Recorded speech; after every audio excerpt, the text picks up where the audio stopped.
படிக்க பிடிக்கலையா? படிக்கிற மாதிரி இருந்தா அடிங்க. ஒரு 3 hours வீட்டில் என்ன நடக்குதுன்னு பாருங்க. 6 மணிலேருந்து 9 மணி வரைக்கும் அம்மா எட்டி எட்டி பார்ப்பாங்க. படிக்கவே மாட்டானே, திட்டுப்ப இன்னைக்கு படிக்கிறானே. என் பொண்ணு படிக்கவே மாட்டாளே, இன்னைக்கு 6 மணிலேருந்து 9 மணிக்கு ரொம்ப சீரியஸாக படிக்கிறாள். என்னம்மா படிக்கிற? மேத்தமேட்டிக்ஸ்மா. சாப்பிடவாம்மா? எனக்கு சாப்பாடு வேண்டாம்மா. சாப்பாடு வேண்டாமா? ஏன்? எனக்கு ஃபர்ஸ்ட் மார்க் எடுக்கணுமா மேத்தமேட்டிக்ஸில், கொஞ்சம் ஹெல்ப் பண்ணுமா. உங்கள் அம்மா உடனே ஃபோன் பண்ண உங்கள் அப்பாவுக்கு, பார்த்தீங்களா பொண்ணை படிக்க ஆரம்பிச்சிச்சுங்க, ரொம்ப சந்தோஷமா இருக்குங்க.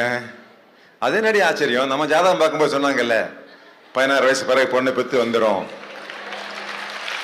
ஒரு நாள் உங்க பிள்ளைக்கு திடீர்னு மாற்றம் வந்துடும், அது வரைக்கும் கொஞ்சம் பொறுத்துட்டு இருங்கன்னு சொல்லி ஜாதகம் பார்க்கும்போது சொன்னாங்க.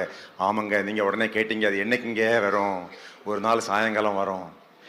எப்படி வரும்? வடக்கே இருந்து ஒரு ஆள் வருவாரு.